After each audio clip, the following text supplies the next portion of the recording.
दाऊद इब्राहिम हिंदुस्तान का सबसे खतरनाक और बदनाम ज़माना गैंगस्टर था। इस पर दहशतगर्दी समेत कई संगीन जराइम के इल्जामात थे। इसने मुंबई के अंडरवर्ल्ड पर कई दहाइयों तक हुक्मरानी की। इसका नाम इंटरपोल के मोस्ट वांटेड मुजरिमों की फहरिस्त में शामिल है, लेकिन इसे कभी भी गिरफ्तार नहीं किया जा सका। कहानी में आगे बढ़ने से पहले आपसे गुजारिश है कि हमारे चैनल को लाइक, शेयर और सब्सक्राइब जरूर करें। शुक्रिया। दाऊद इब्राहिम 26 दिसंबर 1955 को भारतीय रियासत महाराष्ट्र के शहर मुंबई में पैदा हुआ। इसका असल नाम दाऊद इब्राहिम का अस्कर था और उसका ताल्लुक एक मुसलमान घराने से था। दाऊद के वालिद इब्राहिम का अस्कर मुंबई पुलिस में एक दयानतदार अफसर के तौर पर जाने जाते थे। वो चाहते थे कि उनका बेटा भी सीधे रास्ते पर चले और कानून की पासदारी करे, लेकिन दाऊद बचपन में ही जराइम की दुनिया की तरफ माइल हो गया था और वो मकामी ग्रोहों के साथ मिलकर छोटे मोटे जराइम करने लगा था।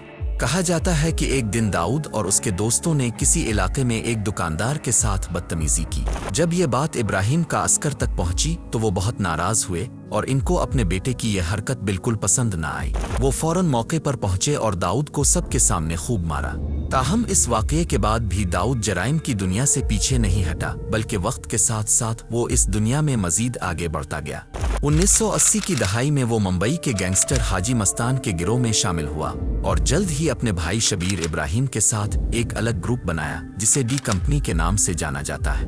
उनके गैंग में टाइगर मेमन, छोटा शकील, अनीस इब्राहिम, अबू सलीम और यकूब मेमन जैसे बड़े गैंगस्टर शामिल थे। ये गैंगस्टर मुनशियात की स्मगलिंग, अगवा बराए तावान, भत्ता खौरी, असलहा की स्मगलिंग और दीगर संगीन जराइम में मुलव्वस थे। 1981 में शबीर इब्राहिम को मुंबई में कत्ल कर दिया गया।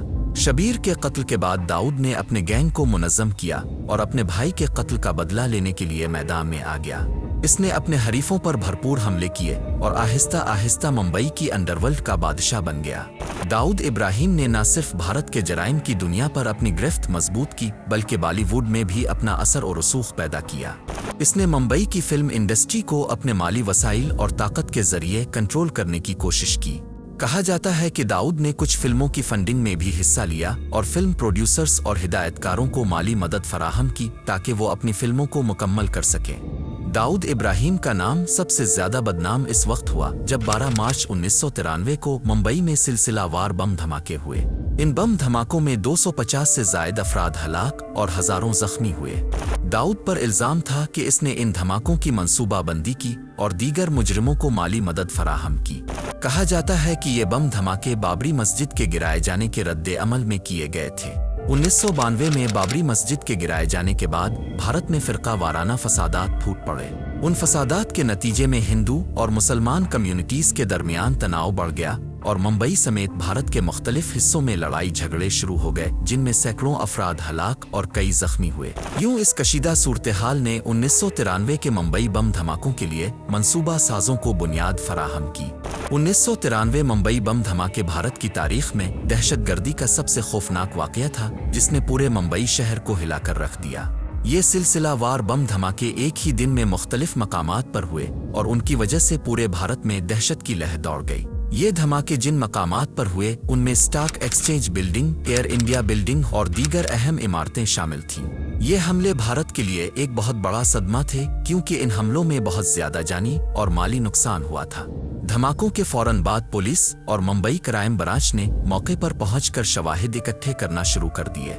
इब्तिदाई तहकीकात में पता चला कि धमाकों में इस्तेमाल होने वाले बम RDX जैसे आला मेयार के धमाका खेज मवाद से बनाए गए थे, जो आमतौर पर फौजी मकासद के लिए इस्तेमाल होता है।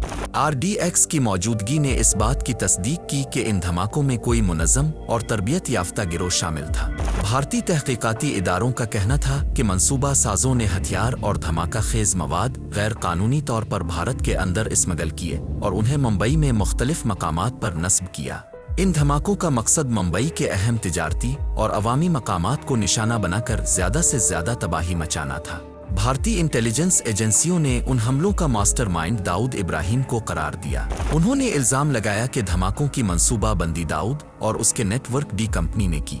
मुंबई बम धमाकों के बाद दाऊद से ताल्लुकात रखने के शुबहे में कई फिल्मी सितारों और प्रोड्यूसर्स को तफ्तीश का सामना करना पड़ा और कुछ को गिरफ्तार भी किया गया। इन धमाकों के बाद गिरफ्तार होने वाले अफराद में टाइगर मेमन के भाई यकूब मेमन का नाम सबसे ज्यादा नुमाया था।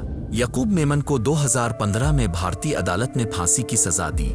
इसके अलावा सैकड़ों अफराद को उन हमलों में मुलव्वस होने के जुर्म में सजाएं दी गईं। भारत ने दाऊद इब्राहिम की गिरफ्तारी के लिए आलमी तौर पर बहुत कोशिशें की, लेकिन वो भारत से फरार होकर मुत्तहिदा अरब अमारात चला गया, जहां इसके बारे में कहा जाता है कि वो अब भी रुपोश है। इंटरपोल ने इसके खिलाफ रेड वारंट जारी किए, लेकिन इसे कभी भी गिरफ्तार नहीं किया जा सका। ये अफवाहें भी आम थीं कि दाऊद इब्राहिम पाकिस्तान में मुकीम है और इसे वहां की हुकूमत की पुश्तपनाही हासिल है। भारत ने कई बार पाकिस्तान से दाऊद को हवाले करने का मुतालबा किया, लेकिन पाकिस्तानी हुक्काम हमेशा उन इल्जामात की तरदीद करते रहे हैं। दाऊद इब्राहिम कई सालों से मफरूर है, लेकिन भारत इसे पकड़ने में हमेशा नाकाम रहा और आज तक इसकी तलाश में लगा है।